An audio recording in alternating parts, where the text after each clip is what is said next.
madaxweynaha dowladda federaalka Soomaaliya Maxamed Cabdullaahi Farmaajo ayaa dhambaal isugu jira garowsho iyo raali gelin oo ku aadan dagaaladii gobolada waqooyi ku dhexmaray dowladii militariga ahayd ee Soomaaliya iyo shacabka waxa uu maanta u diray dadweynaha Soomaaliland.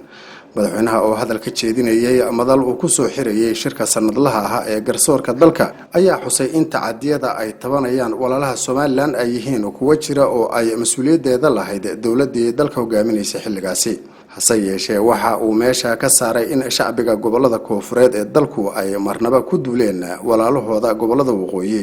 waxaana laga maarmaan uu ku sheegay in shacbiga Soomaaliyeed looga baahan yahay in looga garaabo walaalaha Soomaaliland taariikhda murugada lahayd ee soo martay. madaxweyne Farmaajo ayaa waxa kale oo uu sheegay in ummadda Soomaaliyeed looga baahan yahay iscafin iyo isu garaabid ku aadan tacadiyadii faraha badnaa ee ay isu geysteen si looga gudbo ayuu yiri xusuusta waayihii madooba ee soo maray dalka iyo dadka Soomaaliyeed. raaligelinta iyo garowshaha loo jeediyay Soomaaliland ayaa imanaysa iyada oo Farmaajo iyo Muuse Biixi Cabdi ay dhawaan ku kulmeen magaalada Addis Ababa xarunta dalka Itoobiya. dadka ku xeel dheer arrimaha siyaasadeed ee geeska Afrikana waxay sheegayaan in kulanka labada madaxweyne iyo garowshuhuba ay yihiin tallaabooyin diblomaasiyadeed oo horey loo qaaday ayna furi karaan waddo cusub oo si walaaltinimo leh ay labada dhinac ugu sii wadan karaan wada hadallada ay uga tashanayaan mustaqbalkooda.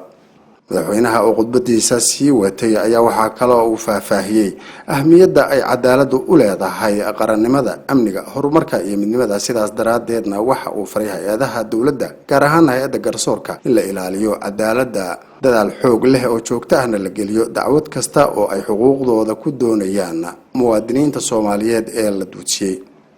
waxa uu tilmaamay in dhibane waayay xaqiisa iyo dulmile aan la marin ciqaabka uu mudan yahay ay tahay caqabad weyn oo ku timid nabadgelyada, cadaaladda iyo horumarka. sidaas daraadeedna loo baahan yahay in garsoorayaashu ay aad uga fiirsadaan xukunada ay ridayaan.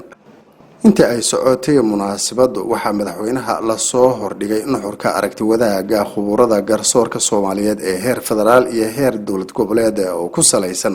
tayinta hanaanka cadaaladda dalka, caqabadaha hor yaalla, qorshayaasha hirgalaya iyo kuwa dhiman ee quseeya aayaha dalka.